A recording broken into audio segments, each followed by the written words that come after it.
Welcome to the Market Clicks YouTube channel. In today's video, we are going to be talking about how to start a blog, and we'll be discussing what is a blog. What is a blog post? Should you start a blog? How do you start a blog? And what are the pros and the cons of blogging? In the process of presenting all this to you, I will share some interesting blogs with you. And I will also share some cool tools that you can use in developing your blog, setting up your blog, and writing your blog post. But before all this, I'm Mark Hammond. I'm your digital navigator for this video, and if you like the video, press the like button. And of course, if you want to subscribe to our channel, click on the subscribe button below. So, are you ready? Let me start with giving you a few facts about blogs. Did you know that there are more than 600 million blogs on the internet? Over 2 million blog posts are published every day. 77% of internet users. They regularly read blogs and articles that include visuals like photos or graphics or videos. They in general get an over 90% more views than those articles without visuals. When it comes to blogging platforms, one of the most popular blogging platforms is Tumblr. Over 495 million blogs, but for businesses it is not used that much. There are the more popular platforms for businesses, and WordPress is one of them. There are 60 million blogs powered by WordPress, and blogs are the second most common form of media used in content marketing. Yeah. So some really exciting facts about blogging and about the number of blogs on the internet. But let's dive right into it, and let's go into what are we going to be talking about. First of all, what does a blog stand for? Yeah. So let's discuss that in the context of the timeline of the history of blogs. So blogs, they sort of emerged around just when the internet came about in 1994, 1995, and there was a guy called Justin Hall. He started a personal blog while he was studying at a college in America, becoming one of the first widely read bloggers in the late 90s, when the internet was a bit more accepted. The first blogs are created primarily serving as personal journals for a small group of friends or for your family. In the early 2000s, blogging tools and blogging services became widely available, and this is also when I had my first exposure to blogs, when my son went on a gap year and he traveled to Asia, to Vietnam, and to Cambodia, and he uploaded his photos in internet cafes that he found in those countries for his travel blog. So it made it very easy in those early days for people to create and maintain their own blog. In 2002, the term blog was coined and became widely used to describe a website that serves as an online journal or diary. And that's where the term blog came from. Like it was a weblog. It was a big log. It was a big web. He started a personal blog while he was studying at a college in America, becoming one of the first widely. It helps you to read the web. Yeah. So different angles. But the overall term blog becomes used to describe a website that serves as an online journal or a diary. So a weblog is kind of the closest to what a blog really stands for.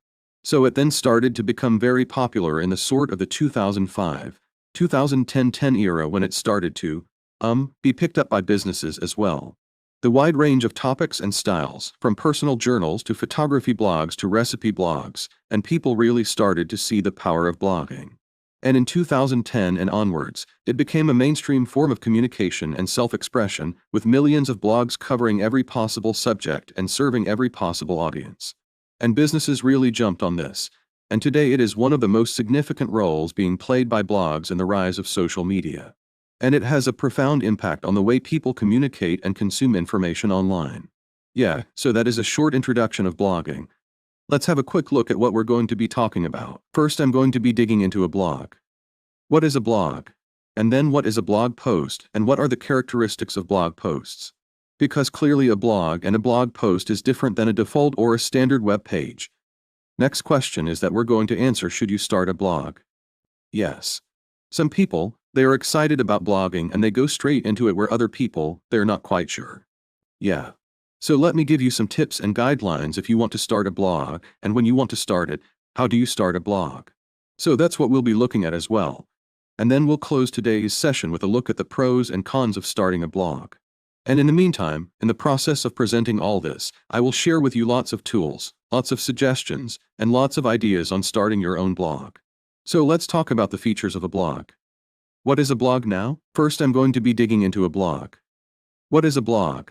And then what is a blog post, and what are the characteristics of blog posts? Because clearly a blog and a blog post is different than a default or a standard web page. Next question is that we're going to answer: should you start a blog? Yes. Some people, they are excited about blogging and they go straight into it, where other people, they're not quite sure. Yeah. So let me give you some tips and guidelines if you want to start a blog, and when you want to start it, how do you start a blog? So that's what we'll be looking at as well. And then a blog is a type of website serving as an online journal or a diary, and a blog consists of a number of posts on a particular topic or a theme. Okay, so it's a blog post. It's kind of the container for a range of articles around a particular theme. Now it can be created by individuals. It can be created by companies, by businesses, organizations serving various purposes. It could be for personal expression of ideas. It could be for marketing. It could be for journalism or even for activism. The beauty about a blog is that it is so easily created and managed using blogging software or blogging services, and all that software and all those services are available online. Some are for free, some are premium. But it is very easy to get started with your blog and those blogging software platforms. They include features such as commenting systems, so that allows you to get engagement with your readers. So it is based as a standalone website or on social media networks or content management systems. Yep. So there's different ways that you can set up your blog, but it plays a significant rise in the growth of social media, and has a profound impact on the way people communicate and the way people consume information. So then, what is a blog post? A blog post is any article, any news piece or guide that is published in the blog section of a website. Okay, so it typically covers a specific topic or a query and is in the educational in nature. And it ranges from 600 to 2,000, 2,500 words. The typical blog includes the title. Title is very important, and the title conveys the topic of the post. It then has a body of text with in-depth information and commentary on the topic. It then has images or multimedia elements like video or infographics to illustrate the content, and it's very important to visualize what you're trying to say in your blog post. Other important elements of your blogs are hyperlinks to other resources that you've used to form your opinion about what you're writing about. And very important, because when you have a blog, you will have many articles. So you want to give people access to all those articles as well, and easy access. So they use categories or tags to categorize and organize all the blog posts, and you can search in those categories. Search in those tags to access other blog posts. Good blogs also have contain a commenting system for reader feedback. There are sharing buttons for social media sharing. There is a publication date, and there is also a short byline of the author with a biography or a description.